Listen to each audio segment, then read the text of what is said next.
नमस्कार, आपलं स्वागत आहे कूल किचनमध्ये. लहान मुलांना सगळ्या गोष्टींमध्ये सरप्राइजेस खूप आवडतात आणि भाज्या खायला अजिबात आवडत नाहीत. मग ह्या दोन गोष्टी एकत्र केल्या तर आपण आज करून बघूयात असाच एक पदार्थ ज्यातनं मुलांना सरप्राईज मिळेल आणि आपल्याला आनंद मिळेल की मुलांनी आपल्या नावडत्या भाज्या खाल्ल्या त्याचा. आज आपण करूयात सरप्राईज बीट पनीर कटलेट. सगळ्यात आधी एक पॅन गरम करूयात आणि त्यात घालूयात थोडं तूप. या तुपावर आपण काही भाज्या परतणार आहोत. तूप कधीही जास्त हेल्दी असतं, त्यामुळे शक्यतो आपण घरी स्वयंपाक करताना तुपाचा जास्तीत जास्त वापर करावा. तूप गरम व्हायला लागलं की आपण ह्याच्यात घालूयात साधारण 1 चमचा आलं लसूण पेस्ट. कधीकधी तेल तूप जास्त तापलं असेल आणि त्याच्यात आलं लसूण पेस्ट घातली तर ती खूप जास्त उडते, म्हणून तूप पूर्ण तापायच्यात आपण त्याच्यात आलं लसूण पेस्ट घातली आहे आणि मग ती व्यवस्थित मिक्स करून घेऊया. आता आपण या तुपावर थोड्या भाज्या परतून घेऊयात.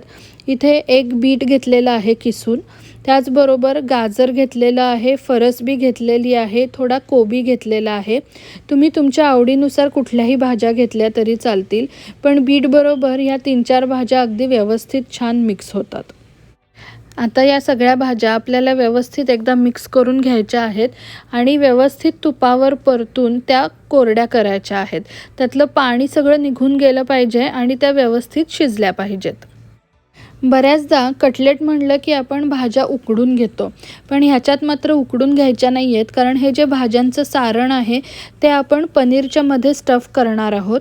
त्यामुळे जर ते आपण उकडलं तर ते एकदम सैल होईल आणि स्टफ व्यवस्थित होणार नाही.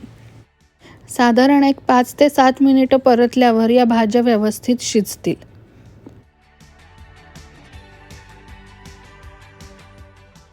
आता साधारण एक 5 मिनिटं झाली आहेत. आपल्या भाज्या साधारण एक 70-80% शिजलेल्या आहेत. आता यामध्ये आपण घालूयात चवीनुसार मीठ.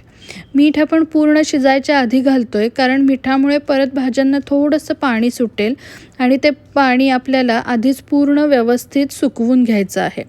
मिठाबरोबरच आपण घालूयात चवीनुसार तिखट. लहान मुलांसाठी जर आपण पर्टिक्युलरली करत असू तर तिखट नाही घातलं तरी चालेल. तिखट आणि मिठाबरोबरच याच्यात आपण थोडासा चवीनुसार गरम मसाला पण घालून घेऊयात. आता आपण थोडीशी कोथिंबीर घालूयात आणि हे सगळं व्यवस्थित मिक्स करून घेऊयात.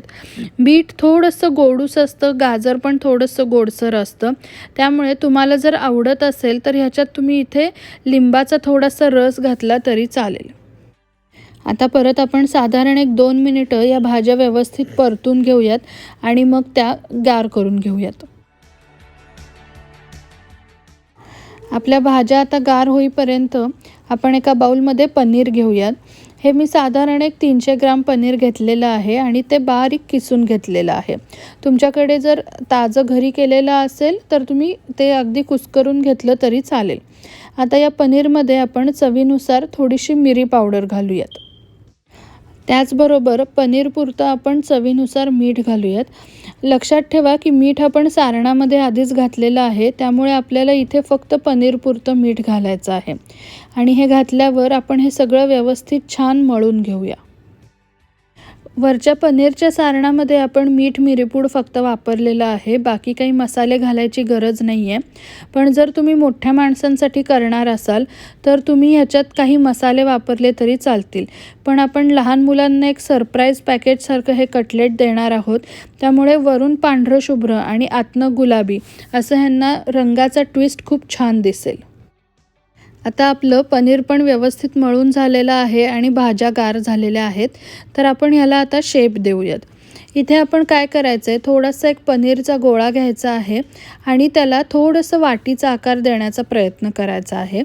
पनीर एकदम स्मूथ होणार नाही, कारण ते बऱ्यापैकी आपण तयार घट्ट पनीर घेतलेलं आहे. तुम्ही अगदी छेनासारखं घेतलं तर ते स्मूथ होईल आणि त्याच्यात आपण भाज्यांचा असा गोळा करून मध्ये भरायचा आहे. आत मस्त रंगीत भाज्यांचा गोळा आणि वरून पांढरं पनीरनी आपण व्यवस्थित सगळं कव्हर करायचं आहे, जेणेकरून आत काय आहे हे वरनं लक्षात नाही यायला पाहिजे. अशाच प्रकारे आपण आता सगळे कटलेट तयार करून घेऊयात आणि मग ते तळायला चालू करूया. आता आपले पनीरचे कटलेट किंवा बॉल्स जे म्हणू ते तयार आहेत. आपण तळायची तयारी करूयात. त्यासाठी आपण एक कोटिंग तयार करूयात. इथे मी थोडासा मैदा घेतलेला आहे आणि त्याच्यात एक चिमूटभर मीठ घालायचं आहे आणि एक चिमूट मिरी पावडर घालायची आहे, म्हणजे ह्याला पण एक चांगला फ्लेवर येईल. आणि हे सगळं व्यवस्थित मिक्स करून आपल्याला ह्याच्यात थोडंसं पाणी घालायचं आहे आणि मग आपण जे पनीरचे कटलेट तयार केलेले होते ते या बॅटरमध्ये डिप करणार आहोत. आता आपण एका कढईत तेल गरम केलेलं आहे. याच्यात आपण आता आपले पनीरचे कटलेट घालूयात. या बॅटरमध्ये घोळवून आपण कटलेट घातल्यामुळे कटलेट बाहेरनं एकदम कुरकुरीत व्हायला मदत होते आणि आतनं एकदम सॉफ्ट व्यवस्थित राहतात. हे कटलेट तळताना शक्यतो ह्याचा रंग फार बदलू द्यायचा नाही आहे. रंग पांढरा किंवा ऑफ व्हाईट राहील ह्याची काळजी घ्यायची आहे, म्हणजे आपलं जे सरप्राईज आहे ते जास्त छान उठून दिसेल. तसंच या कटलेटमधले सगळे जिन्नस जे आहेत, इन्ग्रेडियंट्स जे आहेत ते सगळे तयार आहेत, म्हणजे शिजलेले आहेत. त्यामुळे आपल्याला फक्त या तेलात घालून ते वरचं जे कवरिंग आहे ते फक्त कुरकुरीत करायची गरज आहे. आता आपले कटलेट तळून तयार आहेत. अशाच प्रकारे आपण बाकीचे पण सगळे कटलेट तयार करून घेऊयात. पण त्यापूर्वी तुम्ही साहित्य आणि कृती लिहून घ्या.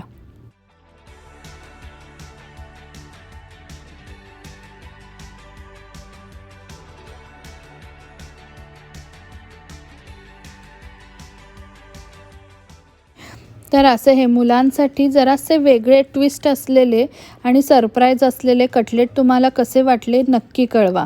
रेसिपी खाली कमेंट करा, रेसिपीला लाईक करा, शेअर करा.